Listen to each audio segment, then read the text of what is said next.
Thanks to the support as a channel member, Doodle McDoo. Well, here we go then, folks. Manchester United have just finished 8th in the Premier League, and they've given me a £200 million budget to sort them out, having seen me qualify for the Champions League with Coventry. It's an ageing squad. There's lots of players here that we could probably move on to increase that transfer budget even further.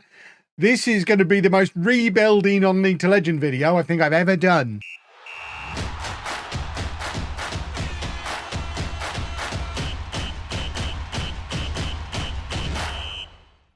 Hello and welcome to Club 3, Part 1 of Non-League to Legend. I'm Kevin. Coming up on today's episode, we do the second half of a transfer window. We've already started at Coventry. We'd already signed all the best young players around at Coventry. We might have to go and raid Coventry to bring some of them here. I don't know how realistic that's going to be, but we are now at Manchester United on an extraordinary contract, £115,000 per week. Works out at about £6 million per year. And I think probably means we need to go house hunting. Because as you can see, good old Google Maps confirms that Manchester, quite far from Coventry. It's not really a commute that we want to be doing on a daily basis. 2 hours there, 2 hours back. So we are going to have to move into the greater Manchester area. And based on that absurd £6 million a year salary, you can see that my non-specific mortgage calculator confirms that I could borrow up to £28.5 million. I don't think there's going to be any houses in Manchester for £28.5 million. So I think we can just go on Rightmove and pick the most expensive house they have, which is this one. My suspicions were correct. I set the minimum price, at 20 million, which is the highest it can be, and there's nothing within 10 miles of Manchester for 20 million or more. Within 10 miles at 15 million or more, the same house comes up twice. So I guess this is where we're going to be living, on Macclesfield Road in Alderley Edge. Look at this for a floor plan. I can't even work out where the front door is. Oh, sorry, the entrance hall is bigger than my house. That's why I couldn't find the front door. So from the entrance hall, you can go into the study, you can go into the drawing room, and then up into the dining room. You've got the kitchen, the garden room, and then the pool off in this direction. Or you can come this way and go to the media room. From the media room, you can get into this extra hallway, which gets you to the garage, the utility room, the storeroom. We go upstairs. Multiple bedrooms. There's a gym upstairs. Of course, there's a gym. The laundry room is upstairs. The principal bedroom has 2 bathrooms and 2 dressing rooms. I've never seen such a thing. Bedroom 2 also has a bathroom and a dressing room. Bedroom 3 has a bathroom and a dressing room. There's a little granny annex where you've got a kitchen, living room, bathroom, and bedroom 6. We go up to the second floor and we have a studio, a games room, another bedroom with a dressing room and bed and bathroom, another bedroom with a dressing room and bathroom, and then our lower ground. I don't even know what a plant room is. Is that just a room full of plants? It probably isn't. It's probably something fancier than that. Let's have a look at some of the photos though. It looks quite big, doesn't it? This is what 15 million buys you in Manchester. Little testicle shaped bushes. Lovely old... Hold on. Little testicle shaped bushes and bigger penis shaped bushes. They know what they're doing. We've got a broken dinosaur egg in the... I was going to say living room. This isn't the living room, is it? This is the hallway. In my house, this is just full of shoes and coats. They've got crystal grapes in theirs and a route up to... I mean, you could rappel up onto the floors above. I guess this is the living room. It could just as easily be the drawing room. I'm not even going to bother counting the chairs. I have made it. Look at that. They're not even pointing at a TV. There's no TV to be found.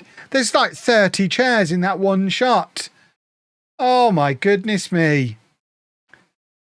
Where's their air fryer? They must keep it in the cupboard. Another little dining room. Multiple dining... I mean, chairs for days. Massive mirror, more chairs, and just a tree inside the house.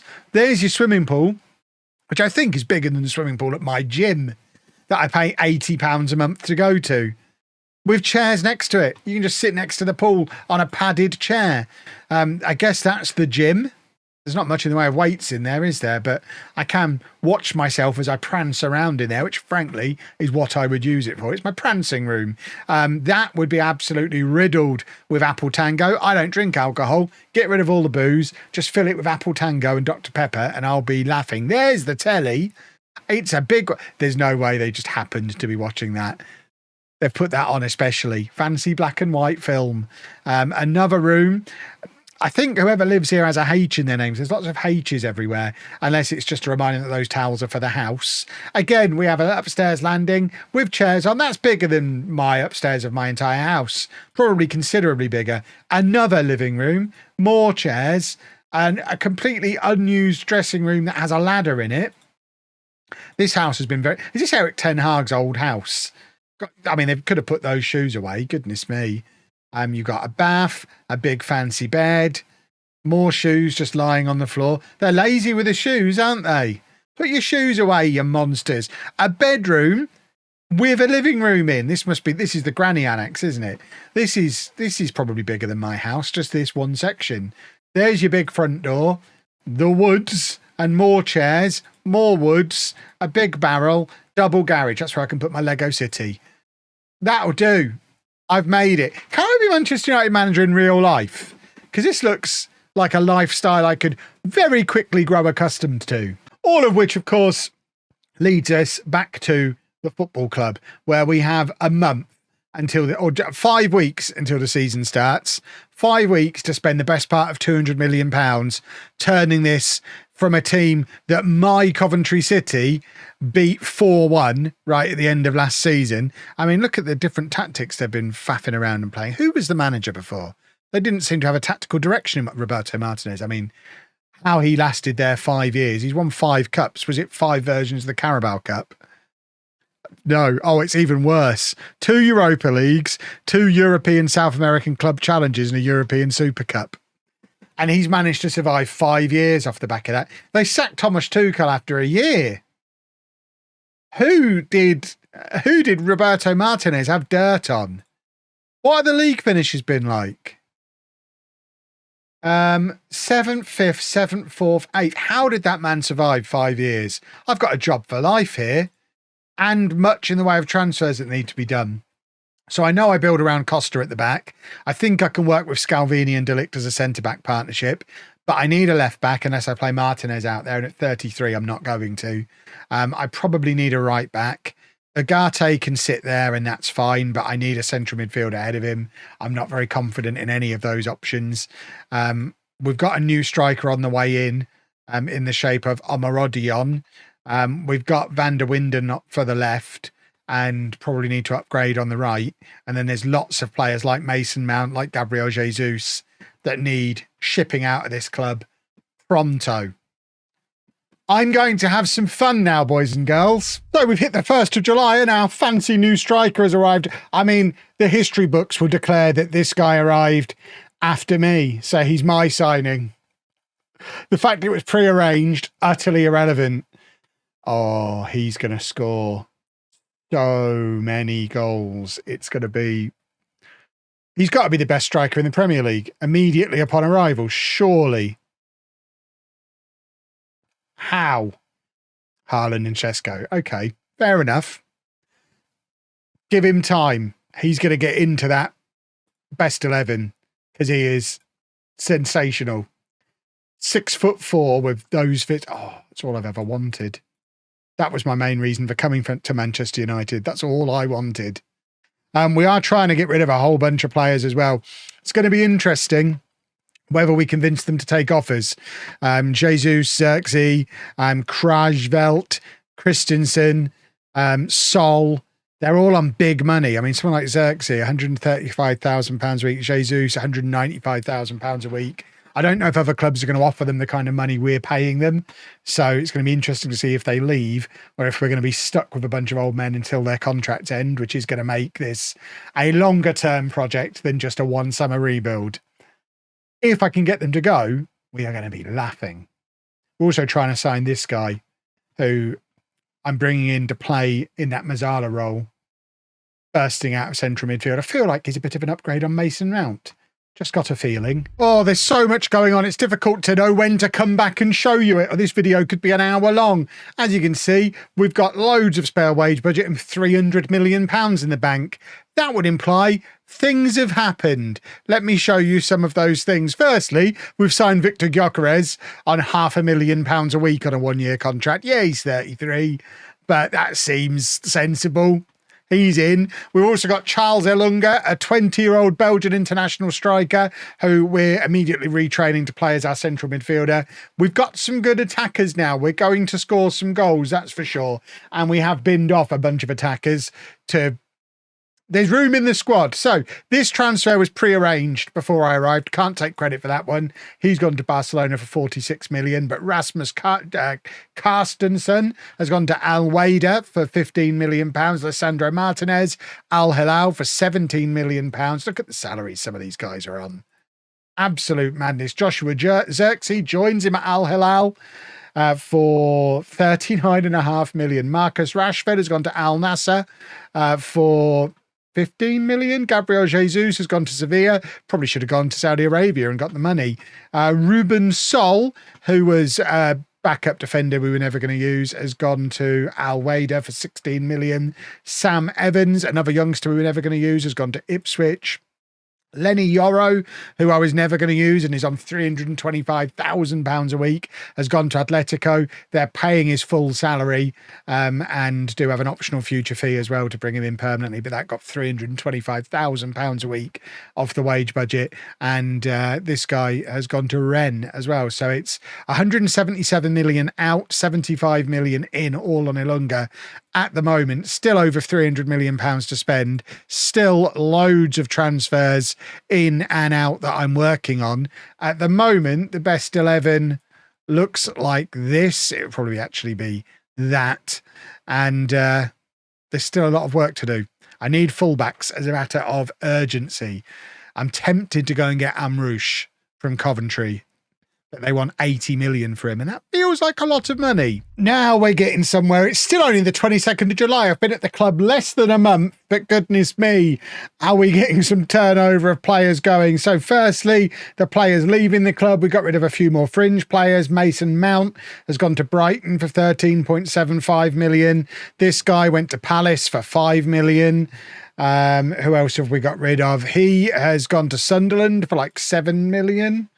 Rooney Bargi's gone to Spurs. They're paying his full salary and have an arranged transfer to go through next summer for 36.5 million for a player we just weren't going to use.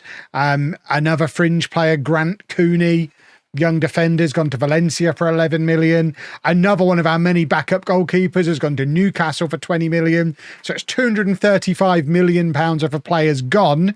And I think players coming in, we'd got as far as Ilunga before. We've now signed Ronaldo Memishi, who is a 22-year-old Albanian centre-back. Look at the value he's now got. He comes in from Cagliari for 80 million pounds. Hugo Larsson is a Swedish midfield player, can play central midfield, defensive midfield, also attacking midfield or centre-back at a push. He's a big, strong, physical central midfielder, can compete with Agate at the base of the midfield, but also offer us something going forward as well. He was at Eintracht Frankfurt on loan at Borussia Dortmund last year. 32 million for him. Feels like a bargain. We've got our first wonder kid at Manchester United. Zé Sarau is a 19-year-old Portuguese under-21 international right-back. 3 stars of current ability. 5-star potential. Comes in from Sporting for £37 million. He's our right-back. We've also got a left-back, Unai Aketsi, who's a 22-year-old Spanish international. 3.5 stars of current ability. 4.5 stars of potential. £56 million in from Alaves. And then we've got Naizinho, who you might remember I tried to sign for Coventry last summer, but he chose to go to Brentford instead. Brentford have got relegated, so we were able to pick him up for not much more than they paid for him last summer. He's just in as a backup across the front three. We lost the likes of Rashford, Jesus, Zirkzee. We just needed a little bit more strength in depth in that position. Brazilian wonder kid as well. You can't really say no. And then Carlos Vieto is the Argentinian attacker who was on the verge of signing to Coventry, and I withdrew the offer just as I was leaving. We've brought him in. We've immediately loaned him back to River Plate. He's 19, so we can't make him homegrown at clubs, so we may as well continue his development there. But I think he's going to end up being a bit of a superstar for us as well. So it's 308 million spent, 235 in, so only a net spend of what, 70 or 80 million so far. We've still got pretty much our entire original budget available to us. We're also spending less on wages now than we were when I arrived, despite giving £550,000 a week to Victor Gyökeres, who's now immediately got injured with a hernia. That's what you get for signing a 33-year-old. I've noticed this guy on a lot of money. I was tempted to push him out. Then I had a closer look at him and saw he's a 22-year-old Brazilian international defender. So he's definitely part of the thinking now to maybe partner Scalvini. We've still got De Ligt, who can offer us something there as well. Plus the new boy we've just spent 80 million on for centre-back as well, who I can't find. What was his name? He's around somewhere. It begins with an M, I think. Memishi. There you go. See, I'm offering sensible salaries. But De Ligt potentially up for sale if we get the right offer for him. We don't really need to sell anyone else, though, because of the amount of money we've got. We've kind of spent what we wanted to spend, and we've still got loads of money left. So now I'm just going through the squad thinking, right, where can we strengthen? Maybe we could do with another left back. Maybe Amrouche might come in after all. We're still trying to get rid of Penetra. So we might bring in another centre-back, maybe one who can cover at right-back as well. We could possibly still do with another attacking central midfielder. Although, to be fair, we've got this guy, Ricky Pilbro. What a name, by the way, who's 5-star potential English youngster who came through our youth system. So he's never actually played a game for us. He could be Manchester United's Joey Keating, who, by the way, Joey Keating has been put on the loan list at Coventry, which is absolute insanity. Look at the amount of players who've been transfer listed, but Keating's on the loan list. I am tempted. Just bring him in on loan and make him captain. He's my boy. But maybe I shouldn't. The new manager at Coventry, by the way, Ralph Hasenhüttl. And because I know you'll ask, let's see what's going on at Brackley. Brackley, bless them, have been relegated back down to the National League. It was almost as if I was never there now. One more relegation and they're back where they were when me and a tycoon picked them up. Alpha Ruprecht still there. Look at that for a transfer value range, 35,000 to 8.6 million. We're not sure. Somewhere in this range. Club legend, as he should be, was with them from National League North up to League One and all the way back down again. And he's just still there. He should go and earn his money somewhere else now, I think. But deservedly club captain at Brackley. But I've still got £200 million to spend. So I guess we go wonderkid shopping now. Well, that's it. We're winning the Premier League this season. We've just signed the second best player in the country, second only to Bukayo Saka, Joe Ireland, who's 22 years old and already has 25 England caps, has joined us from Newcastle for £97 million. No idea why they've agreed to sell him, especially for less than 100 million. But he is in. He is 6'3". Look, I love a big meaty boy, as I may have mentioned once or twice. He is that.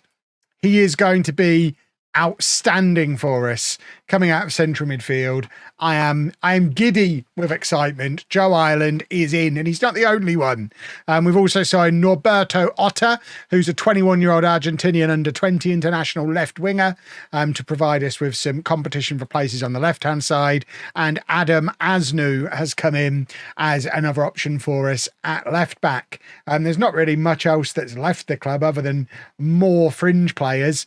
But it's now 505 million in, 253 million out. So a net spend of just over 250 million. For those of you telling me this is unrealistic, I would like to point that out. We've only overspent the previous record for this club by 100 million. And we've sold over 250 million pounds of players as well.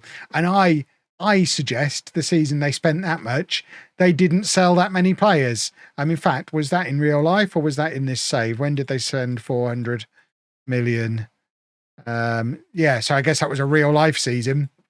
And I guess they didn't sell that amount that year. So utterly realistic. We've still got 60 million left. We're obviously not going to need to spend it. But we have huge strength in depth throughout the team now. We could maybe do with a decent backup keeper. It's not a huge priority, but we've got two good left backs in Aketsi and Asnu. We've got Serrao and Ayala as decent right backs for us. Centre back, we've got Memishi, Scalvini, new club captain De Ligt, Maninho, who's the young Brazilian, and this guy, David Michaud, who's got 13 caps for Belgium at 22 years old, and he's 6'6". So if anyone wants to make us a sensible offer for De Ligt, we've got four very good centre backs. We can let him go. At the base of the midfield, we could go Ugarte, we could go Scalvini, De Ligt, this guy, Tim Rocket, could play. I mean, I'm laughing at Tim Rocket. He's 3 stars of current ability. He's homegrown at club. He played 22 games last year, and I've only just noticed he exists. So he's an option. Hugo Larsson, who came in this summer, another big, strong boy, is an option there. As our playmaker in midfield, we could go Ireland, Ilunga, Larsson, Mainu's still here. We've got this 5-star potential youngster, Herrera. He's 21. He's got 3 caps for Argentina. He's knocking around the place. We've got the set. I mean, there's just so much depth. Oh, I'm giddy. On the left, we could go Ireland, Van der Winden. We're actually training him to play on the right, and Ireland will be in the middle. But Garnacho can play on the left. Shea Lacey, we're obviously not going to play Gyökeres out there. But we've got Otter, who we've just brought in. 4-star current ability on the left wing. Apparently, he's the 8th best that we've got. This is a great, great squad on the right. So much depth. Up front, we could go Ilunga, Gyökeres, Omarodian, Van der Winden. 3 of those 4 were in the favourites to be pre-season top scorer in the Premier League, and also with the transfer business that we've done, we've now got 3 players in the Dream 11. Actually, Costa's fallen out of it. Verbruggen's gone in, but we've got Ireland and Omarodian as 2 players in the Dream 11. The media think we're going to finish 4th. I think we're going to win the league. I think we catch Arsenal. We were nearly 30 points behind Arsenal this season just gone. That signing of Ireland, I think, tips us over the edge. We are going to be awesome. Coventry, on the other hand, not really doing very much in the way of business, are they? They're all transfers that I had arranged before I left, as are the outs. They've done no transfer business. I got it all done early. Joey Keating hasn't been loaned out yet, and they've removed him from the loan list, and he's still club captain. They've come to their senses. I hope Coventry don't get relegated. I think there's a decent young squad there, but the reason I haven't gone there to sign a load of the players is because the ones that I would want, like Hart, are so expensive. I'm not going to spend 125 million for Hart, but I can get Otter for half that, and Otter scouts better than Hart.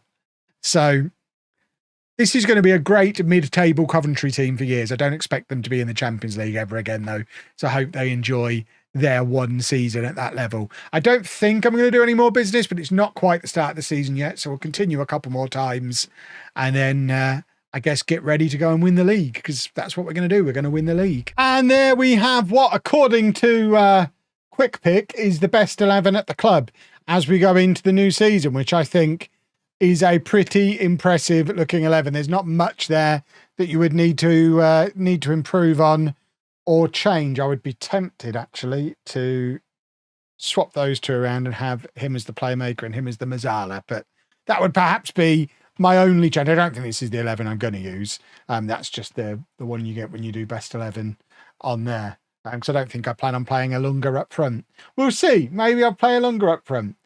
In fact, with Gyökeres and Omarodian injured, we may well do that. So we will see. We've got a very tough start to the season. The teams that finished 1st and 2nd last year as our first 2 matches. So here I am talking a big game about us winning the league this year.